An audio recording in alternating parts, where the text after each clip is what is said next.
Hi, I'm Harry Flax. There. My story begins when I was around 13 years old as the weird kid in school.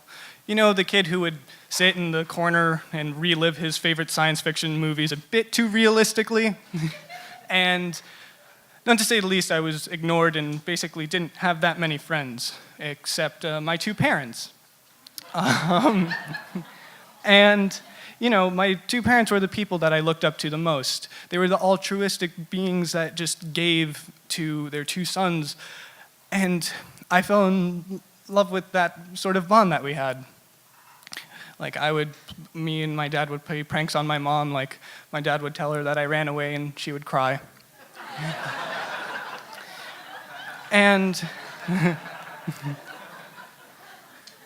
And so one day, my father invites me to this radio show where I get to ask him questions, and I get to ask him anything. So I asked him the cute ones, like how much money he makes. And he answered, and I would ask, and it would go back and forth. Until he broke the rules and asked me a question, whether I wanted to know a secret. And I was like, yeah, I'm not really privy to most secrets in school, so this will be cool. And he tells me that he cheated on my mother with another man. And when you're 13, you really don't understand how to handle that, because mostly you're in shock when the two people that you looked up to so much just seems like some kind of weird masquerade. And later that day, I tell my mother about what my father told me, and she starts breaking down in tears. And that situation, you really don't understand how to handle. So I try to talk to my father about it a little more, except he ignores the topic and changes it. In that moment, I became that disgusting teenager to my parents filled with resentment. My father ignored something that I was just trying to understand a little more. And just like most of the kids in school, I was trying to become friends with them. And I felt alone.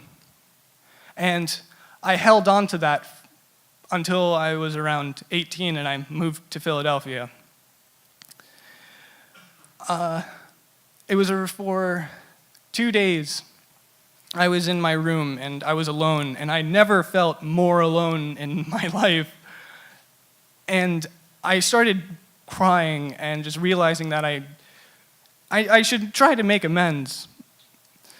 And I start going out for a walk, and then I see this little place where there's like a storytelling competition, and I tell that story and win.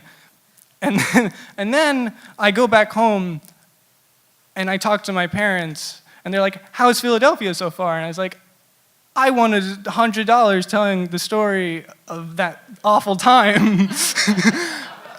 And they were like, one, we're proud that you made $100. Oh boy, a lot of people know our story now.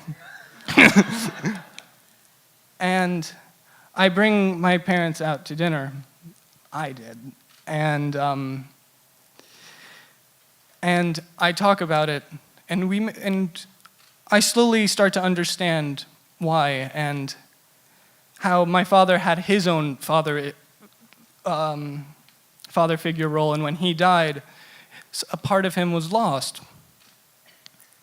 And that's where I thought, why couldn't you have said that like 7 years ago?